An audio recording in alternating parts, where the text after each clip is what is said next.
اللہ کا کلام پڑھایا رسول نے، اصحاب باصفا کو لکھایا رسول نے۔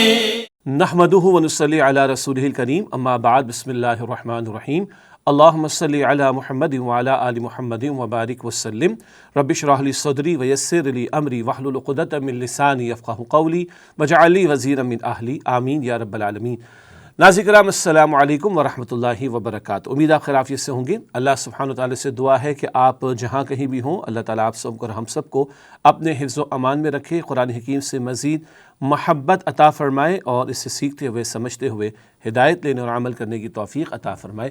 خلاصہ مضامین قرآن حکیم کا سلسلہ جاری ہے۔ آج انشاءاللہ تعالیٰ قرآن حکیم کے 8ویں پارے کے مضامین کا حاصل اور خلاصہ آپ کے سامنے رکھنا چاہیں گے۔ قرآن حکیم کے 8ویں پارے میں سورۃ الانعام کی تکمیل ہوتی ہے، اور سورۃ الانعام کی آیات 111 سے لے کر سورۃ الاعراف کی آیت نمبر 87 تک کی آیات اس میں شامل ہیں۔ سورہ انعام کی تکمیل اور سورہ اعراف کا آغاز 8ویں پارے میں ہوتا ہے، اور سورہ اعراف کی آیت نمبر 87 تک قرآن حکیم کا 8واں پارہ وہ مشتمل ہے۔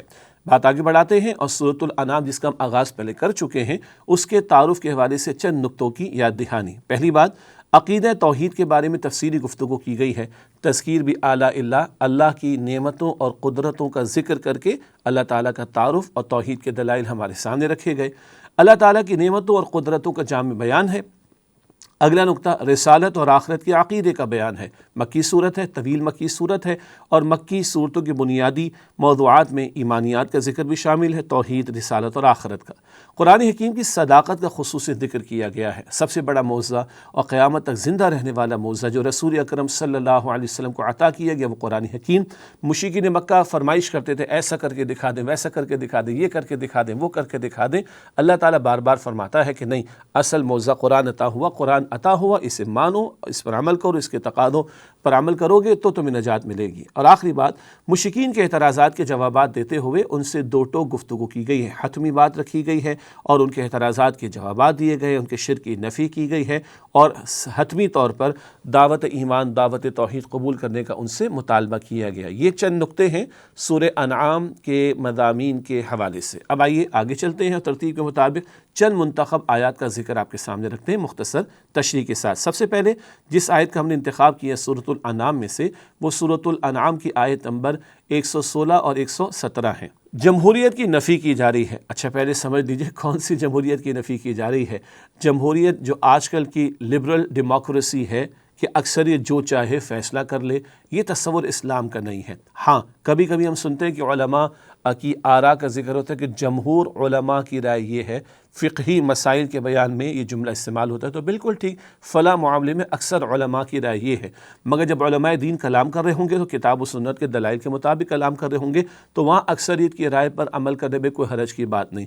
معروف جو لبرل ڈیموکریسی ہے، جہاں اکثریت جو چاہے قانون پاس کر دے، چاہے وہ اللہ تعالیٰ اور پیغمبروں کی تعلیم کے خلاف ہی کیوں نہ ہو، اس لبرل ڈیموکریسی کی نفی کی جا رہی ہے۔ اور اکثریت کا معاملہ کیا ہوتا ہے، آئیے ہم ابھی قرآن حکیم کی آیت کو سمجھتے ہیں، اور پھر تھوڑی سی گفتگو آپ کے سامنے رکھیں گے۔ سورہ انعام کی آیات 116 اور 117 ارشاد ہو رہا ہے اس مقام پر، وَإِن تُطِعْ أَكْثَرَ مَنْ فِي الْأَرْضِ يُضِلُّوكَ عَنْ سَبِيلِ اللَّهِ، اور اگر اے سننے والے تم اکثر لوگوں کی بات جو زمین میں بستے ہیں مانو گے تو وہ تمہیں اللہ تعالیٰ کی راہ سے ہٹا دیں گے، گمراہ کر ڈالیں گے۔ ہر مخاطب جو کہ قرآن پاک کو سن رہا ہے، اس سے مخاطبت ہو رہی، عموم کا کلام ہے۔ اے مخاطب، اے سننے والے، اگر تم زمین میں بسنے والے اکثر لوگوں کی رائے کو مانو گے تو وہ تمہیں اللہ کی راہ سے ہٹا دیں گے، گمراہ کر ڈالیں گے۔ إِن يَتَّبِعُونَ إِلَّا الظَّنَّ، یہ اکثر کا معاملہ کیا ہے، یہ تو صرف گمان کی پیروی کرتے ہیں، حقیقی علم ان کے پاس نہیں، گمان کی پیروی کرتے ہیں۔ وَإِنْ هُمْ إِلَّا يَخْرُصُونَ، اور اسے قیاس آرائیہ کرتے ہیں، اردو میں کہ تکے لگانا، حقیقی علم تو ہے نہیں، قیاس آرائیہ کرتے ہیں۔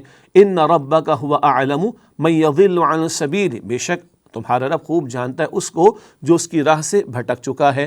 وَهُوَ أَعْلَمُ بِالْمُهْتَدِينَ، اور وہ اللہ خوب جانتا ہے ان لوگوں کو جو ہدایت یافتہ ہیں۔ اللہ تعالیٰ گمراہی کی ہر شکل سے ہمیں بچائے اور اپنے ہدایت یافتہ بندوں میں شامل فرمائے۔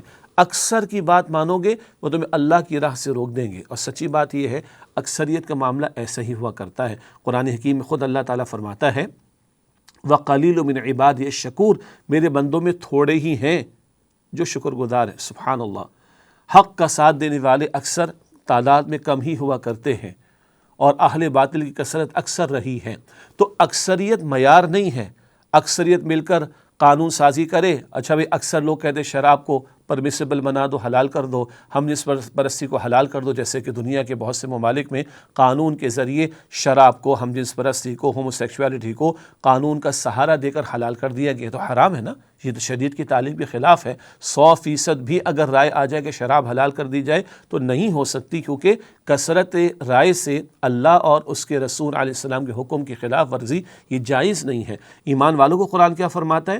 سورہ حجرات کی پہلی آیت ہے، لا تقدموا بین یدی اللہ ورسولہ، اپنے معاملات کو اللہ تعالیٰ اور اس کے رسول سے آگے نہ بڑھاؤ۔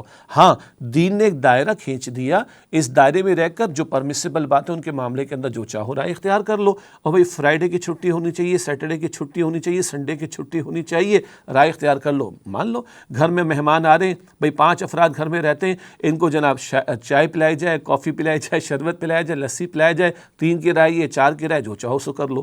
مگر 5 کے 5 گھر والے کہیں کہ ان کو شراب پلا سکتے، یہ اکثریت نہیں مانی جائے گی، کیونکہ یہ اکثریت جو بات کر رہی ہے یہ اللہ تعالیٰ اور اس کے رسول علیہ السلام کے حکم کے خلاف ہے۔ تو ایسی ڈیموکریسی، لبرل ڈیموکریسی، اکثریت کی یہ بات جو اللہ اور اللہ کے رسول کے حکم سے ٹکرائے گی وہ نل اینڈ وائڈ ہوگی، اس کو مانا نہیں جائے گا۔ یعنی کثرت معیار نہیں ہے، کتاب و سنت کا حکم یہ ہے اصل معیار جو ایمان والوں کے لیے مقرر کیا گیا۔ آگے چلتے ہیں، اگلی آیت ہے سورہ انعام کی آیت نمبر 122، زندہ اور مردہ کی مثال۔ سبحان اللہ، بہت پیارا مقام قرآن پاک کا آ رہا ہے، دل کے کانوں سے سنیے اور اللہ نور ایمان سے ہمارے دلوں کو منور فرمائے اور قرآن کی دعوت دے کر ہمیں اٹھنے کی اس ماحول و معاشرے میں توفیق عطا فرمائے۔ سورۃ الانعام آیت نمبر 122، او من کان میتا، بھلا وہ کہ جو مردہ تھا، فاحییناہ، پس ہم نے اسے زندگی عطا فرمائی، وجعلنا لہ نورا، اور ہم نے اس کے لیے نور بنا دیا، یمشی بہ فی الناس، وہ اس کے ساتھ لوگوں میں چلتا پھرتا ہے، کمن مثلہ فی الظلمات، کیا اس کی مثال اس شخص کی طرح ہو سکتی ہے جو گمراہی کے اندھیروں میں پھر رہا ہو، لیس بخارج منہا، ان سے نکلنے والا نہ ہو، کذالک زین للکافرین ما کانوا یعملون، اسی طرح اللہ سبحانہ وتعالیٰ فرما رہا ہے، اسی طرح کافروں کے لیے جو وہ اعمال کرتے ہیں، یعنی برے اعمال، وہ مزین کر دیے گئے۔ گندے کام کرنے والوں کو گندگی میں لطف آتا ہے معاذ اللہ، اور ایمان والوں کو تو گناہوں سے نفرت ہو جایا کرتی ہے۔ بہرحال فرمایا جا رہا ہے ایک شخص مردہ تھا، اس کو ہم نے زندگی عطا فرمائی، اس کے لیے ہم نے نور بنا دیا، اس نور کے ساتھ وہ ماحول میں چلتا پھرتا ہے، کیا یہ اس کی طرح ہو سکتا ہے جو گمراہی کے اندھیروں میں بھٹک رہا ہو؟ کیا جواب ہوگا؟ بالکل نہیں۔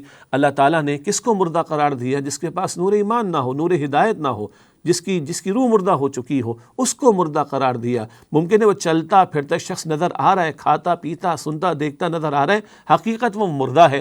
اللہ نے روح اس کی قوی کر دی، اللہ نے اس کو نور ایمان عطا کر دیا، اس کو نور ہدایت عطا کر دیا۔ اب اس نور قرآن اور نور ہدایت کی روشنی کے ساتھ وہ کھڑا ہے، قرآن کی دعوت لے کر کھڑا ہو، معاشرے میں چلتا پھرتا ہو، تو معاشرے کے اندر جو تاریکیاں وہ ان کو دور کرنے کا باعث بنے گا نا۔ اللہ تعالیٰ مجھے اور آپ کو توفیق دے، مسلمان الحمدللہ قرآن پاک کے ماننے والے ہیں، اللہ سمجھنے کی توفیق دے، نور ہدایت عطا فرما دے، نور ایمان عطا فرما دے، اور اس قرآن کے نور کو عام کرنے کی توفیق عطا فرمائے، تاکہ ماحول میں جو اندھیرے ہیں وہ دور ہو جائیں اور نور ہی نور اور روشنی ہی روشنی ہو جائے۔ یہ اللہ فرما رہا ہے، مردہ اور زندہ برابر نہیں، ایک کی روح مردہ ایک کی روح زندہ برابر نہیں، ایک کو نور قرآن نور ہدایت ملا اور دوسرا اندھیروں میں پڑا ہے، برابر نہیں ہو سکتے۔ اس کے بعد اگلی آیت جس کا ہم نے انتخاب کی ہے سورۃ الانعام کی آیت نمبر 145 145، بتایا جا رہا ہے کہ حرام چیزیں کیا ہیں۔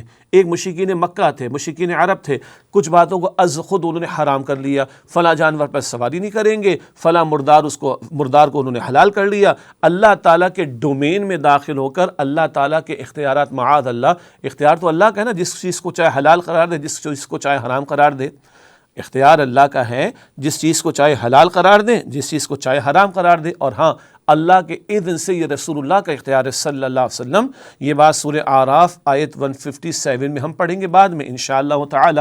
لیکن مشرکین مکہ نے از خود فیصلے کرنا شروع کر دیے، تو بتایا جا رہا ہے کہ تم یہ فیصلے کرنے کا حق نہیں رکھتے، یہ حق اللہ کا ہے، کس چیز کو حلال قرار دے کس چیز کو حرام قرار دے۔ اب آئیے اللہ تعالیٰ نے کن باتوں کو حرام قرار دیا، اب ذکر ہو رہا ہے سورہ انعام کی آیت نمبر 145 145 میں ارشاد ہوا، قل لا اجید فیما اوحی الی محرما علی طاعم یطعمہ، اے نبی صلی اللہ علیہ وسلم ارشاد فرما دیجئے کہ میں وہی جو اللہ سبحانہ وتعالیٰ کی طرف سے کی جاتی ہے میری طرف، اس میں کوئی شے حرام نہیں پاتا کسی کھانے والے کے لیے جبکہ وہ کھاتا ہے، الا سوائے اس کے کہ ان یکون میتتن، وہ شے مردار ہو، او دم مسفوحا، یا بہتا ہوا خون ہو، او لحم خنزیر، یا سور کا گوشت ہو، فإنہ رجس، بے شک وہ تو ہے ہی پورے کا پورا ناپاک، او فسقا اہل لغیر اللہ بہ، یا فسق و فجور کا وہ ذبیحہ کہ جس پر اللہ کے سوا کسی اور کا نام لیا جائے، فمن اضطر غیر باغ، پس وہ کہ جو مجبور ہو جائے اور حد سے بڑھنے والا نہ ہو، ولا عاد، اور نہ سرکشی کرنے والا ہو، فإن ربک غفور رحیم، تو بے شک آپ کا رب یقیناً بہت بخشنے والا نہایت رحم فرمانے والا ہے۔ یہ جو مشرکین مکہ نے از خود فیصلے کرنا شروع کر دیے، اس کی تو نیگیشن ہو گئی، اس کی تو نفی ہو گئی۔ اب اللہ تعالیٰ 4 باتوں کی حرمت کو بیان فرما رہا ہے۔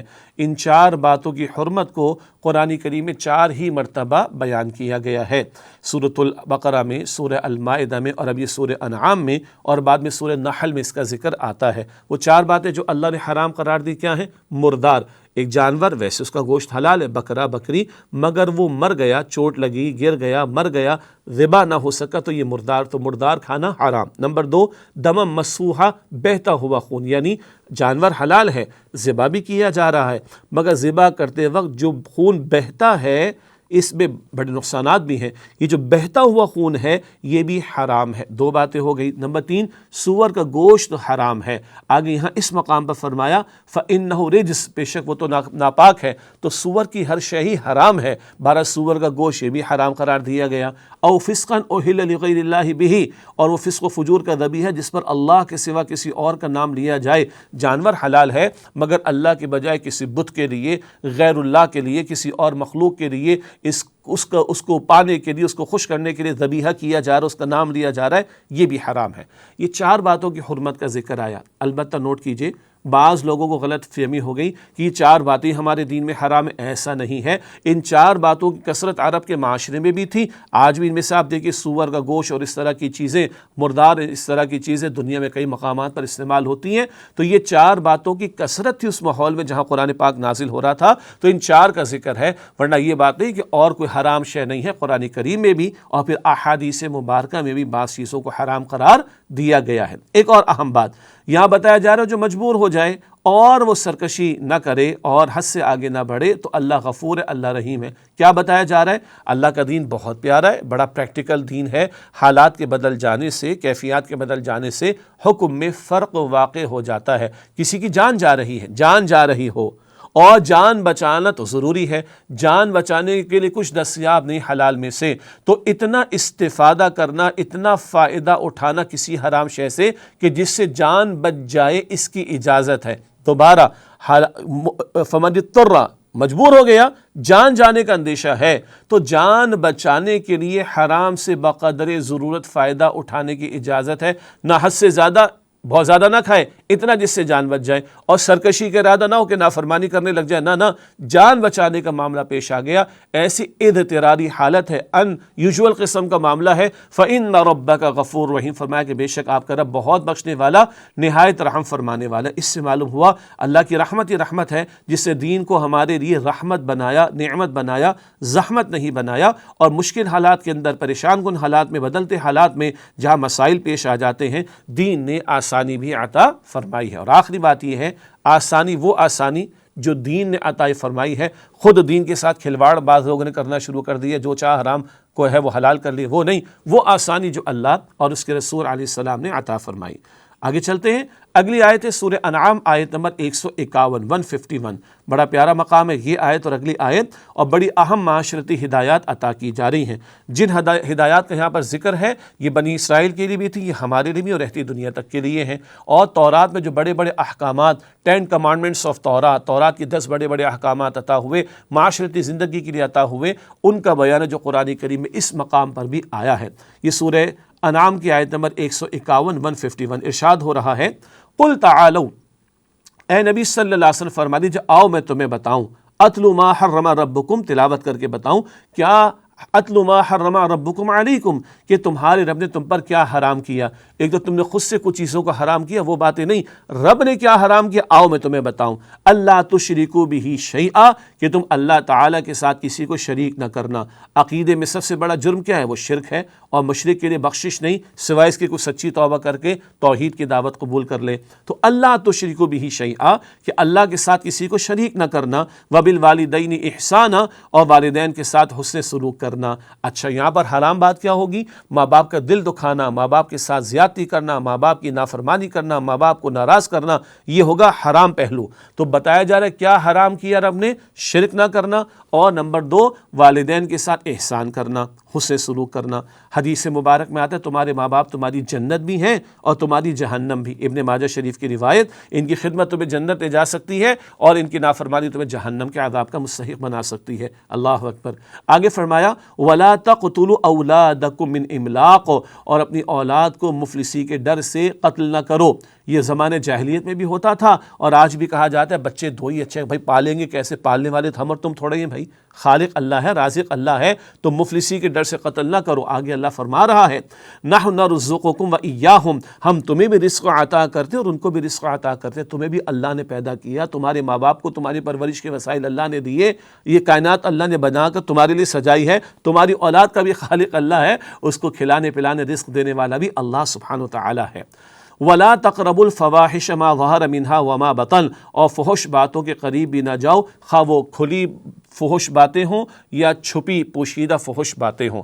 پہلی بات تو ہے زنا سے روکا جا رہا ہے، زنا کے دھندے پبلکلی ہوں یا پرائیویٹلی ہوں، حرام اور منع۔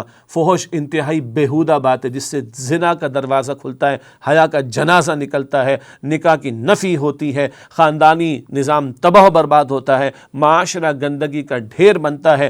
ظاہری طور پر بے حیائی کی باتیں، فلمیں، ڈرامے، ناچ گانے اور اس طرح کی بیہودہ باتیں۔ تنہائی کا معاملہ ہو، تنہائی میں 2 نامحرم جمع ہو تو تیسرا شیطان ہوگا، حدیث مبارک میں آیا۔ اور آن لائن بیٹھ کر اور چیٹنگ کر کے نہ جانے کر کے کیا کچھ نامحرم کے ساتھ تعلقات وغیرہ وغیرہ، یہ ظاہری باتی ہر طرح کی بے حیائی کی بات، اس کے قریب بھی نہ جاؤ۔ فرمایا وَلَا تَقْتُلُوا النَّفْسَ الَّتِي حَرَّمَ اللَّهُ إِلَّا بِالْحَقِّ، اور اس جان کو جسے اللہ نے محترم ٹھہرایا مت قتل کرو سوائے حق کے ساتھ۔ انسانی جان محترم ہے، حق کے ساتھ قتل کیا جانا کیا مطلب؟ قاتل کے لیے سزا کیا ہے؟ قتل کیا جائے گا قصاص میں۔ شادی شدہ مرد یا عورت زنا کرے تو رجم کی سزا احادیث مبارکہ میں واضح ہیں۔ تو جس جان کو اللہ نے محترم ٹھہرایا اسے قتل نہ کرنا سوائے حق کے ساتھ، یعنی شریعت کا جہاں حکم ہے تو کسی کی جان لی جائے گی۔ ذالکم وصاکم بہ لعلکم تعقلون، یہ وصیت اللہ جو تمہیں فرماتا ہے تاکہ تم سمجھو، یہ اللہ کی وصیتیں ہیں، اللہ تعالیٰ کی رہنمائی ہے معاشرتی زندگی کے بارے میں۔ اس کے بعد اگلی آیت ہے سورہ انعام کی آیت نمبر 152 152، مزید معاشرتی ہدایات عطا ہو رہی۔ اس مقام پر بھی ارشاد ہوا وَلَا تَقْرَبُوا مَالَ الْيَتِيمِ إِلَّا بِالَّتِي هِيَ أَحْسَنُ، اور یتیم کے مال کے قریب بھی نہ جانا مگر اس طریقے میں جو سب سے بہترین ہو، حَتَّى يَبْلُغَ أَشُدَّهُ، یہاں تک کہ وہ اپنی پختہ عمر کو پہنچ جائے، شعور کو پہنچ جائے۔ تفسیر ہے اس میں، البتہ یتیموں کے ساتھ حسن سلوک کا حکم سورہ نساء کی آیت نمبر 10 میں ہم پڑھتے ہیں، جو یتیموں کا مال ہڑپ کر رہے ہیں وہ اپنے پیٹ میں جہنم کے انگارے بھر رہے ہیں۔ نبی صلی اللہ علیہ وسلم نے فرمایا، سنن ابن ماجہ کی روایت ہے، مسلمانوں کے گھروں میں سے بہترین گھر وہ جہاں کسی یتیم کے ساتھ بھلا سلوک ہو، اور مسلمانوں کے گھروں میں سے بدترین گھر وہ جہاں کسی یتیم کے ساتھ برا سلوک ہو۔ ہاں بلوغت کو پہنچ جائے، ایک یتیم تمہاری کفالت میں آ گیا، اب اس کا مال اس کے حوالے کرنے کا معاملہ کیا جائے گا۔ مزید تفسیرات تفاسیر میں دیکھی جا سکتی ہیں۔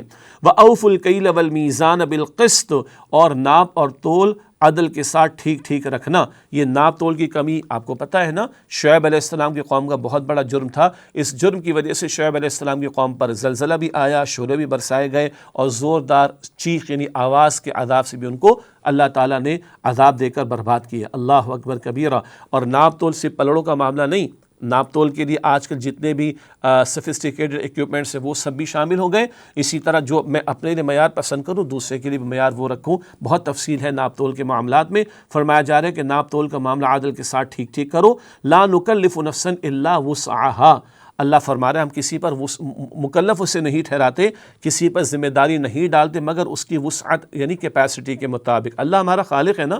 سورۃ البقرہ کے آخر میں بھی الفاظ بڑے مشہور ہیں، لا یکلف اللہ نفسا الا وسعها، اللہ ہر انسان کو اتنے ہی مکلف یعنی ذمہ دار ٹھہراتا ہے جتنا اللہ نے اس کو کیپیسٹی دی ہے، استطاعت عطا کی ہے۔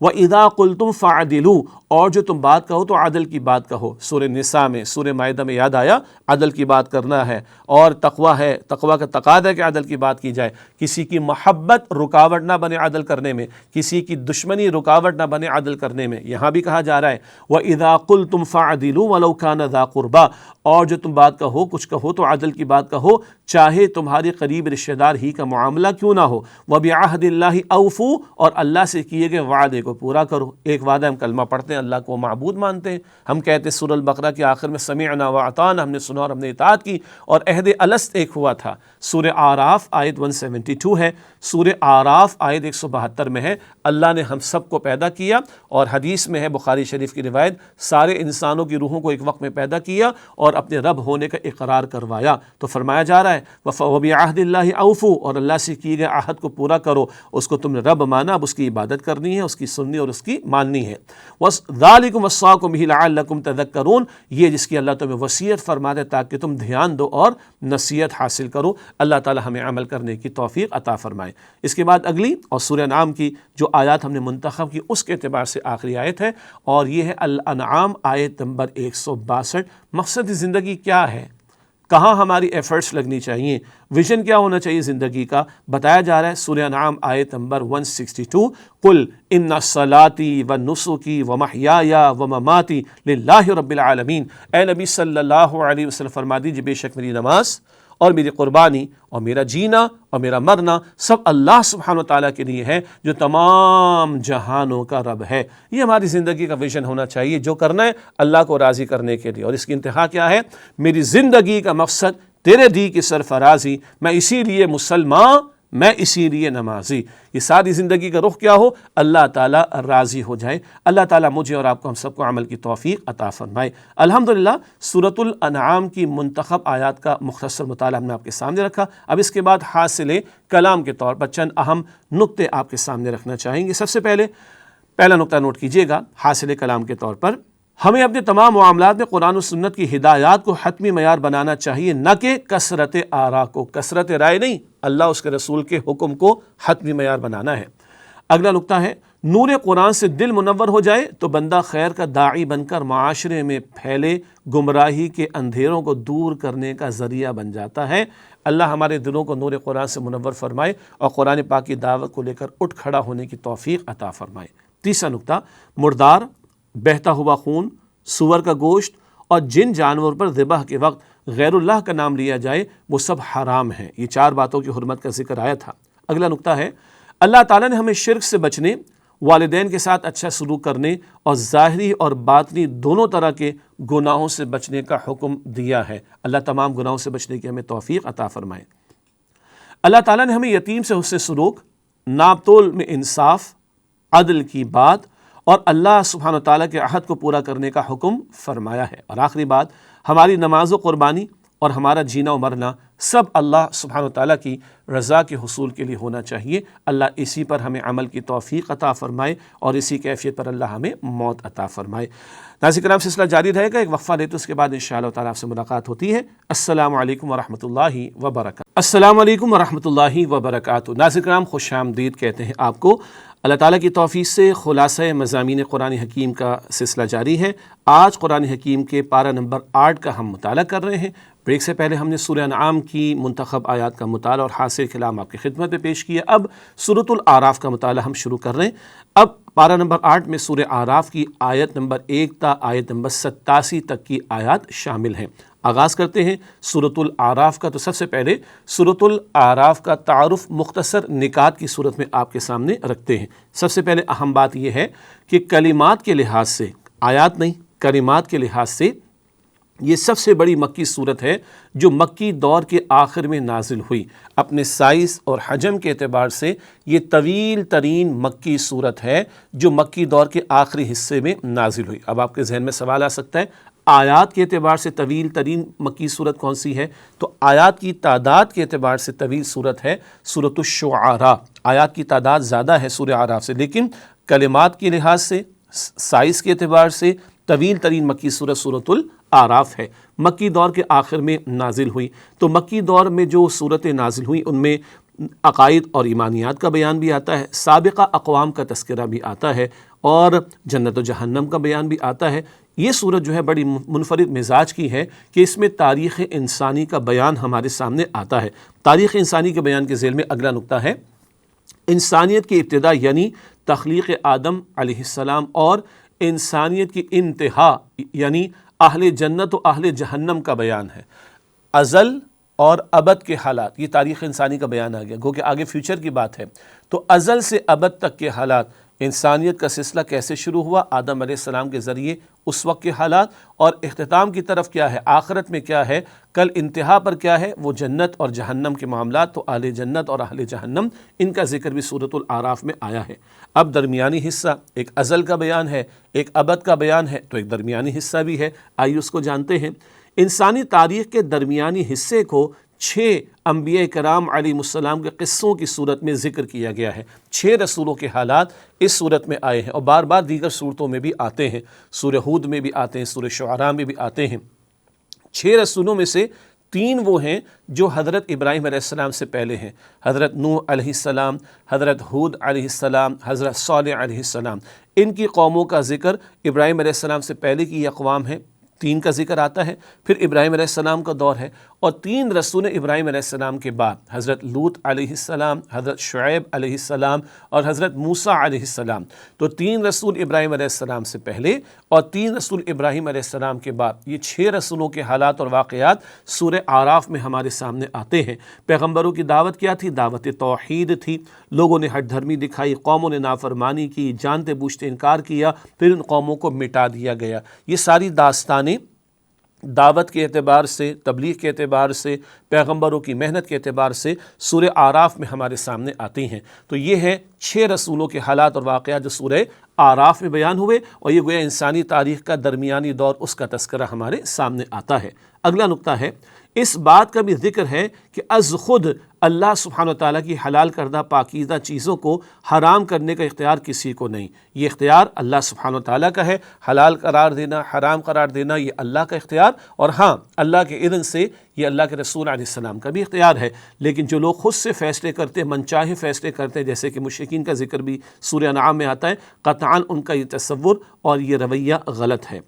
آگے لکھا ہے جو چیزیں حرام ہیں، مثلا فحاشی، برائی، ہر قسم کا گناہ، ظلم، شرک وغیرہ، انہیں اللہ سبحانہ وتعالی نے خود بیان فرما دیا ہے۔ تم من چاہے فیصلے نہ کرو حلال حرام کے، کیا حرام ہے یہ خود اللہ نے بیان کیا ہے۔ سورہ انعام میں بھی باتیں تھیں، سورۃ الاعراف میں بھی اس کا ذکر ہمیں ملتا ہے۔ یہ چند باتیں تھیں سورہ اعراف کے تعارف کے اعتبار سے۔ اب چلتے ہیں ترتیب کے مطابق چند منتخب آیات کے مطالعے کی طرف۔ سورۃ الاعراف میں سے سب سے پہلے جس آیت کا انتخاب کیا گیا وہ آیت نمبر ہے 6۔ ہر ایک کو جواب دینا ہے، جی ہاں، رسولوں کو بھی جواب دینا ہے اللہ کے سامنے، اور امتوں نے بھی جواب دینا ہے۔ یہ ذکر آ رہا ہے سورہ اعراف آیت نمبر 6 میں، ارشاد ہوا فَلَنَسْأَلَنَّ الَّذِينَ أُرْسِلَ إِلَيْهِمْ وَلَنَسْأَلَنَّ الْمُرْسَلِينَ، پس ہم ضرور پوچھیں گے ان سے جن کی طرف رسولوں کو بھیجا گیا، اور ہم ضرور سوال کریں گے رسولوں سے۔ رسولوں سے بھی سوال ہوگا اور امتوں سے بھی سوال ہوگا۔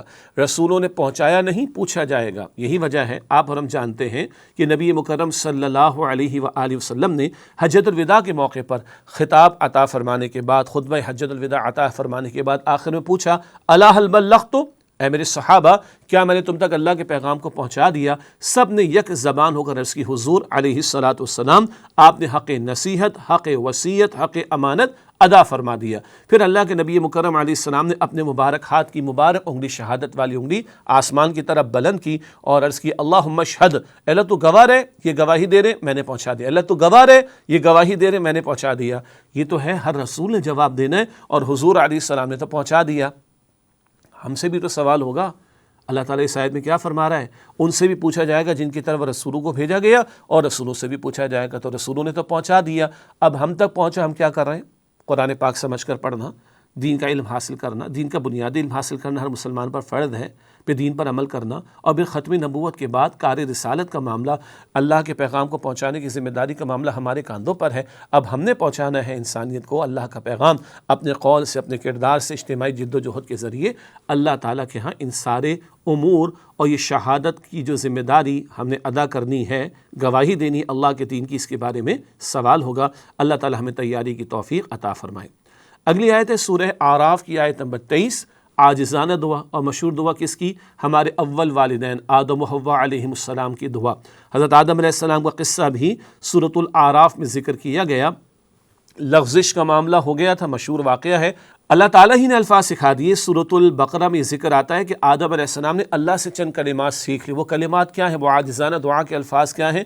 یہ سورہ اعراف آیت نمبر 23 میں قالا، ان دونوں نے عرض کی، آدم و حوا علیہ السلام دونوں نے عرض کی، ربنا ظلمنا انفسنا، اے ہمارے رب ہم نے اپنی جانوں کا نقصان کر لیا، وَإِن لَّمْ تَغْفِرْ لَنَا وَتَرْحَمْنَا، اور اگر تو نے ہمیں بخش نہ دیا اور ہم پر رحم نہ فرمایا، لَنَكُونَنَّ مِنَ الْخَاسِرِينَ، تو ہم خسارہ اٹھانے والوں میں سے ہو جائیں گے۔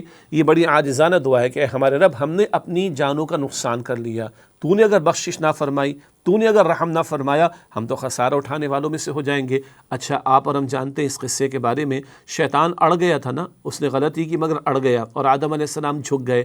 اللہ اکبر، اعزاز اور اکرام کس کا ہوا؟ آدم علیہ السلام کا۔ اللہ نے خلافت کی ذمہ داری عطا فرما کر اکرام کے ساتھ زمین پر ان کو بھیجا ہے، سبحان اللہ۔ تو آدمیت کا طرز عمل کیا ہے؟ خطا ہو جائے اعتراف کرنا، جھک جانا، دعا کرنا اور رونا اللہ کے سامنے، ہاں۔ اور آدم علیہ السلام کا مقام اللہ نے بلند فرمایا۔ شیطنت کیا ہے؟ اڑ جانا، جی شیطان تو اڑ گیا، اور اڑنے کے ساتھ ساتھ جسٹیفیکیشن دینے لگا، اللہ تیرا فیصلہ ٹھیک نہیں، معاذ اللہ، یہ آدم بنا ہے مٹی سے، میں بنا ہوں آگ سے، آگ اوپر جاتی مٹی نیچے جاتی، میں کیوں جھکوں؟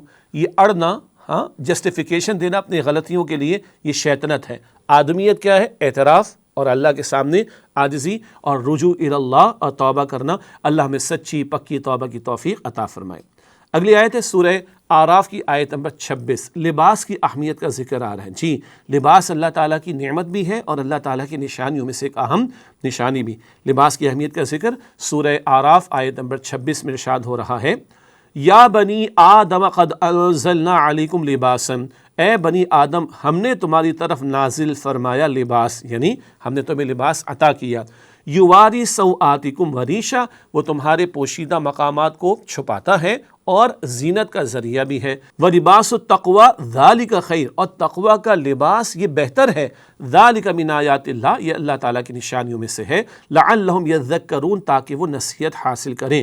بنی آدم کو لباس کا عطا کیا جانا اللہ کی بہت بڑی نعمت ہے، اور انزلنا میں اللہ کی طرف سے شرف اور اکرام کیے جانے کا اظہار ہے۔ انسانوں اور جانوروں میں بہت سارے فرق ہیں۔ ایک بڑا فرق کیا ہے؟ جانور لباس نہیں پہنتے جی، اللہ اکبر، انسانوں کو اللہ نے لباس کی نعمت عطا فرمائی ہے، تمہارے پوشیدہ مقامات کو وہ پوشیدہ بھی رکھتا ہے، چھپاتا بھی ہے، اور زینت کا اظہار بھی ہے جو اس لباس سے ہو جایا کرتا ہے۔ بہت سے لوگ کہتے ہیں یہ کیا تکلف لباس کا، یہ کیا پردے کے معاملات، یہ کیا جسم کو ڈھانپنا، یہ کیا ستر حجاب کے احکامات، ارے بھئی تکلف کاہے کو ہے، ارے دیکھو جی یہ تکلف کاہے کو ہے۔ اور ایڈوانسمنٹ کس چیز کا نام ہے؟ برہنہ ہونا، معاذ اللہ، لباس کا کم ہونا، معاذ اللہ، لباس کا ختم ہونا، اس کو ایڈوانسمنٹ کہا جا رہا ہے۔ تو جانور زیادہ ایڈوانس نہ ہوئے، ہاں، جانور زیادہ ایڈوانسڈ نہ ہوئے، بالکل ہی لباس استعمال نہیں کرتے، کیسی بے وقوفی کی بات ہے۔ اللہ فرما رہے کہ نہیں، ہم نے نازل کیا تمہارے لیے لباس، یہ شرف اور اکرام کی طرف اشارہ، اور یہ نعمت عطا ہو رہی ہے، تمہارے جسم کو ڈھانپتا بھی ہے اور تمہاری زینت کا اظہار بھی ہے۔ ہاں، ایک جسم کو ڈھانپنے کے لیے ظاہر کا لباس یہ بھی اہم ہے، شریعت کے احکامات سیکھنے چاہیے ستر حجاب و پردے کے بارے میں، اور ان کی پاسداری کرنی چاہیے، کیونکہ یہ دین کے احکامات ہیں۔ اللہ ہمیں عمل کی توفیق عطا فرمائے۔ ہماری تہذیب میں اور ایک بے خدا تہذیب میں کیا فرق ہے؟ ہماری تہذیب کتاب و سنت کی تعلیم کی بنیاد پر کھڑی ہو، اس تہذیب میں شرف ہے انسان کا کہ وہ لباس میں مستور رہے اور اس کو پوشیدہ رکھے اپنے جسم کو، اور بے خدا تہذیب کا معاملہ کیا ہے؟ نیوڈیٹی کا معاملہ ہے، بے لباسی ہونے کا معاملہ ہے، برہنہ ہونے کا معاملہ ہے، زمین آسمان کا فرق ہو گیا۔ ہاں، آگے فرمایا وَلِبَاسُ التَّقْوَى ذَلِكَ خَيْرٌ، اور تقوی کا لباس بہتر ہے۔ کیا مطلب؟ ایک ہے ظاہر کا ہمارا جسم، اس کو یہ لباس چھپاتا ہے، اچھا یہاں کٹ لگ جاتا ہے، یہاں زخم ہوتا ہے، بندے نے کپڑے سے ڈھانپا ہوا ہے، آستین یہاں تک ہے، تو یہ زخم چھپ گیا نا، یہ کٹ لگا ہوا چھپ گیا نا، تو ہمارے ظاہر کے عیوب کو یہ لباس کا کپڑا ڈھانپتا ہے۔ سبحان اللہ، تقوی ہمارے باطن کو عیوب کو ڈھانپتا اور ان سے بچاتا ہے۔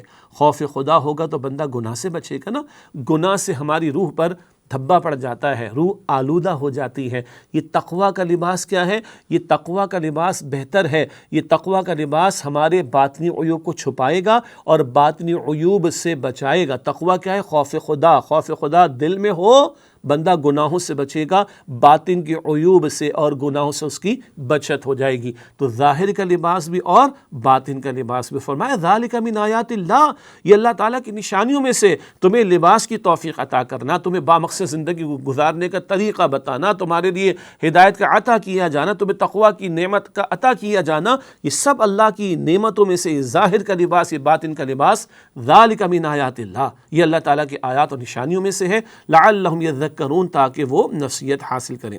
اگلی آیت ہے سورہ اعراف کی آیت نمبر 27 اور بہت ایک اہم مقام، آدم علیہ السلام کا قصہ آ رہا ہے، اور وہاں آدم علیہ السلام کے قصے کے ساتھ ساتھ ابلیس کا تذکرہ، اس کے حملوں کا تذکرہ، اس کی طرف سے آنے والے وسوسوں کا تذکرہ، اور اس کے ٹیکٹکس کیا ہیں، اس کی حرکتیں کیا ہیں، حربیں کیا ہیں، حملے کیا ہیں، جن کے ذریعے وہ انسانوں کو گمراہ کرنے کی کوشش کرتا ہے۔ آئیے سمجھتے ہیں۔ سورہ اعراف آیت نمبر 27 ارشاد ہوا، یا بنی آدم لا یفتننکم الشیطان، اے بنی آدم، اے انسانوں، دیکھو تمہیں شیطان کے فتنے میں مبتلا نہ کر دے، کما اخرج ابویکم من الجنہ، جیسے کہ اسے نکال لیا تمہارے والدین کو جنت سے، آدم و حوا کا قصہ علیہ السلام، ینزع عنہما لباسہما لیریہما سوآتہما، ان سے ان کے لباس کے کپڑے اتروا دیے تاکہ ان کے پوشیدہ مقامات کو ظاہر کر دے۔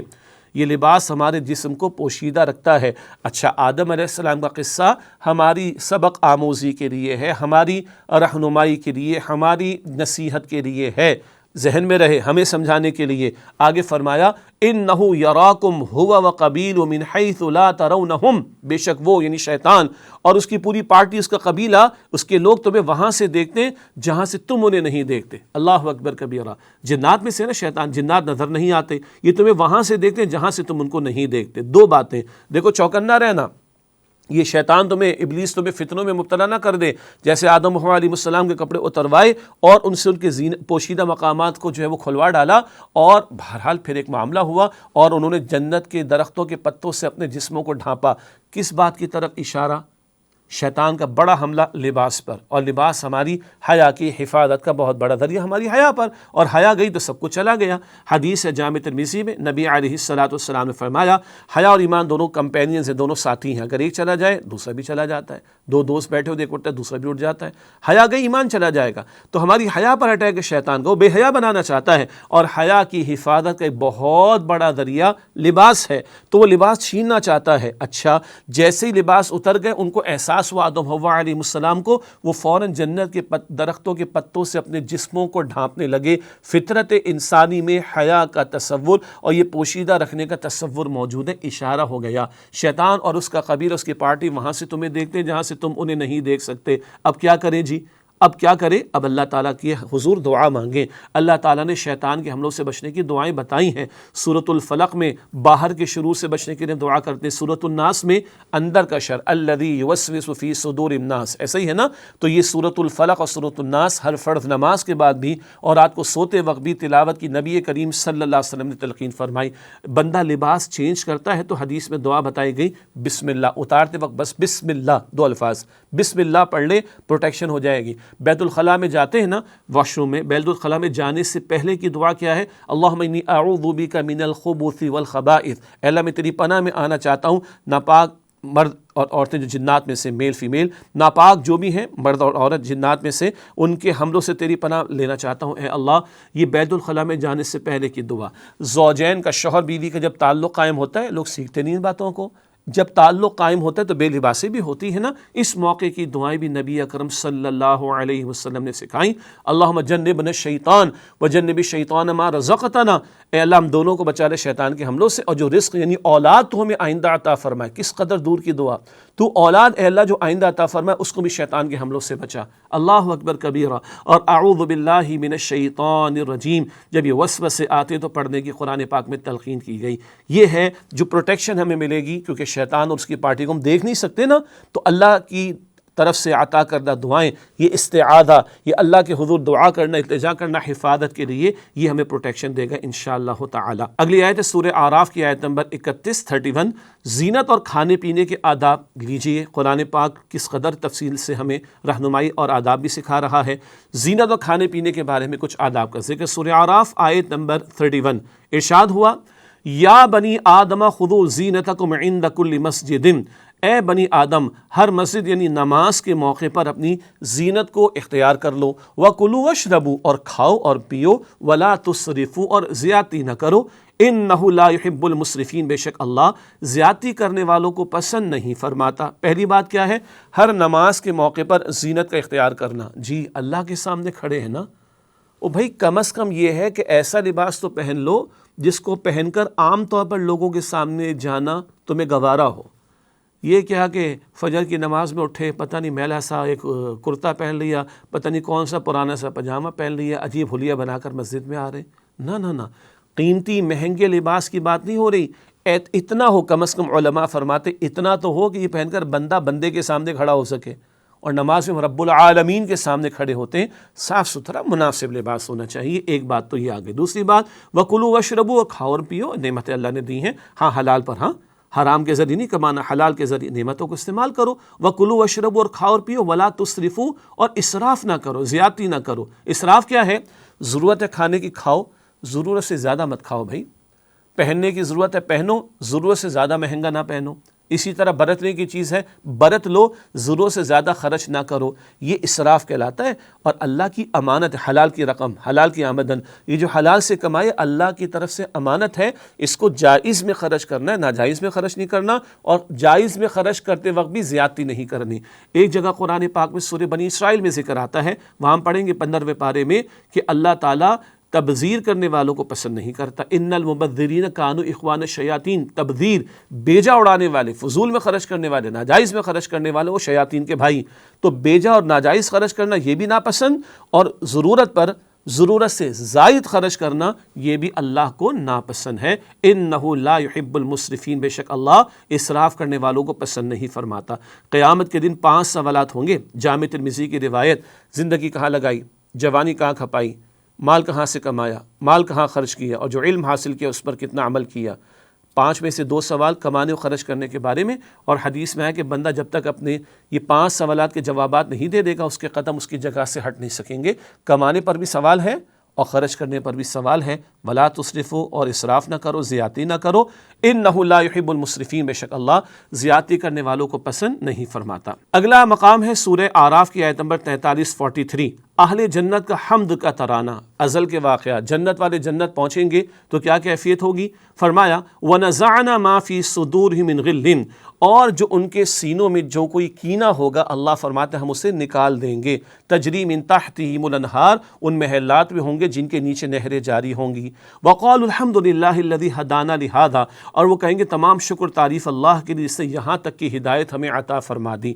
جنت والوں کے دلوں میں کوئی کینہ کدورت باقی نہیں بچے گی. جنت سلامتی کا مقام ہے. ہاں ایمان والے بھی انسان ہوتے ہیں، اندر کچھ نہ کچھ کھٹ پٹ ہو جاتی ہے، اللہ صاف کر کے جنت میں داخل کرے گا. جنت والے جنت پہنچیں گے تو کیا کہہ رہے ہیں؟ الحمدللہ الذی ہدانا لہذا وما کنا لنہتدی لولا ان ہدانا اللہ. تمام شکر تعریف اللہ سبحانہ و تعالیٰ کے لیے جس نے یہاں تک کی ہدایت ہمیں عطا فرما دی. اور ہم ہرگز ہدایت پانے والے نہ ہوتے اگر اللہ تعالیٰ ہی ہمیں ہدایت نہ دیتا. وہاں پہنچ کر بھی کس بات پر شکر ادا ہو رہا ہے؟ ہدایت پر. پتہ چلا ہدایت کی ضرورت کہاں تک ہے؟ جنت میں داخلے تک ہدایت کی ضرورت ہے. اہدنا الصراط المستقیم، یہ دعا دل کے گہرائی سے مانگنی چاہیے. جنت میں داخلے تک ہم ہدایت کے محتاج ہیں. اللہ تعالیٰ ہم سب کو جنت الفردوس عطا فرمائے. اگلا مقام ہے سورہ اعراف آیات 50 اور 51. نافرمانوں کا انجام. اہل جنت کا ذکر بھی آ گیا، اب اہل جہنم کا بیان ہے. اور وہاں مکالمے ہوں گے جنت والے جہنم والوں کے درمیان، ڈائلاگ ہوگا، جنت کی وسعتوں کی انتہا ہم سمجھ نہیں سکتے، جہنم کی وسعتوں کی انتہا ہم سمجھ نہیں سکتے، مگر اہل جنت اہل جہنم کے درمیان مکالمہ بھی ہوگا۔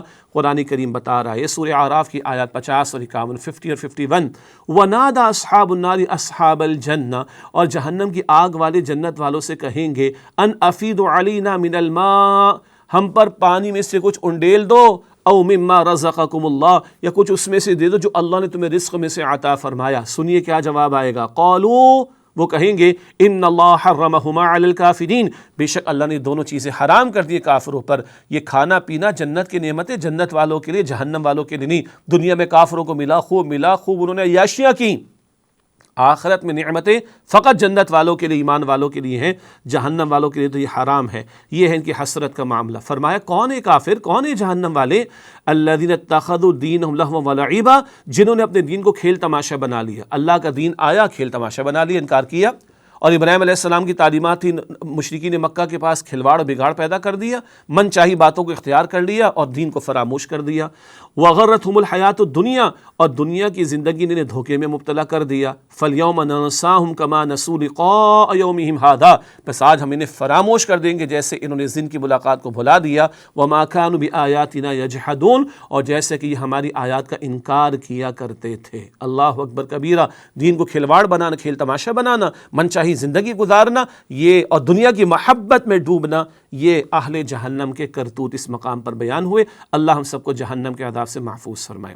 اس کے بعد اگلی اور اس وقت کی آخری آیات جو آج کی نشست کے لیے ہم نے منتخب کی، سورہ اعراف آیات 55 اور 56۔